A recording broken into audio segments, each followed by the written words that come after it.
Samantala, sisimulan na sa Lunes ang kampanya ng Department of Health para agapan ang dumadaming kaso ng dengue sa buong bansa. Yan naman ang sentro ng balita ni Christian Bascones. Ilulunsad ng Department of Health o DOH simula Lunes ang kampanya na tinatawag na Alas 4 kontra Mosquito. Ito ay bahagi ng mas pinaigting na dengue prevention and control efforts ng lahat ng mga opisina ng gobyerno sa buong bansa. Kinumpirma ng DOH sa isang Facebook post ang opisyal na pagsisimula ng nationwide Search and Destroy Mosquito Breeding Sites campaign na gaganapin ng alas 4 ng hapon sa Lunes.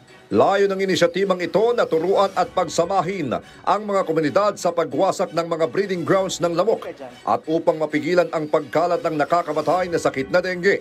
Ayon sa DOH, aasahang madaragdagan pa ang mga lugar kasabay ng pagpapalawak ng dengue prevention program. Sa isang memorandum, nagpadala rin ng imbitasyon ang ahensya sa lahat ng mga health development centers at Minister of Health ng Bangsamoro Autonomous Region in Muslim Mindanao para lumahok din sa naturang inisyatiba.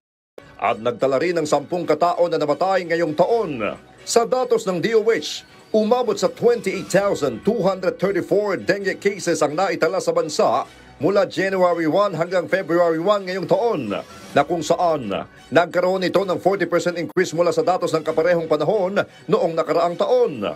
Dahil sa programa ng ahensya alinsunod sa kautusan ng Pangulong Ferdinand R. Marcos Jr. na mailigtas ang mamamayang Pilipino sa anumang sakit, nakitaan ng biglang pagbaba ng kaso ng dengue sa mga nakalipas na araw. Kasunod ng utos ni Pangulong Ferdinand R. Marcos Jr. na bantayan ang sitwasyon at kumilos kaagad, naobserbahan namin sa DOH ang paghina ng takbo ng mga kaso ng dengue na naitala sa nakalipas na 4 linggo sa buong bansa.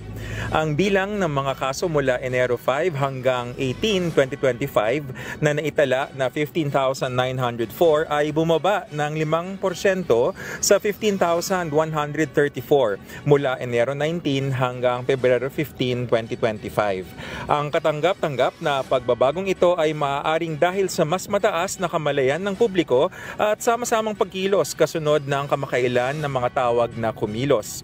Samantala, ang datos naman ay nagpapakita na mas madalas na tamaan ng sakit na ito ang mga bata.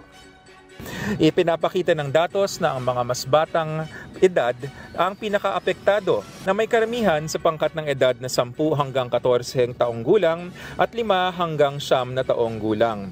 Ang mga magulang at tagapag-alaga ay hinihimok na proteksyonan ang mga alaga sa pamamagitan ng pagbibihis sa mga bata ng mahabang manggas na damit at pantalon, paglalagay ng mga mosquito repellents, paggamit ng kulambo habang natutulog at pag-iwas sa mga lugar na madaling kapitan ng lamok. Kaya naman, hinimok ng ahensya ang publiko na makilahok sa alas 4 kontra Mosquito. Christian Bascones para sa Pambansang TV sa Bagong Pilipinas.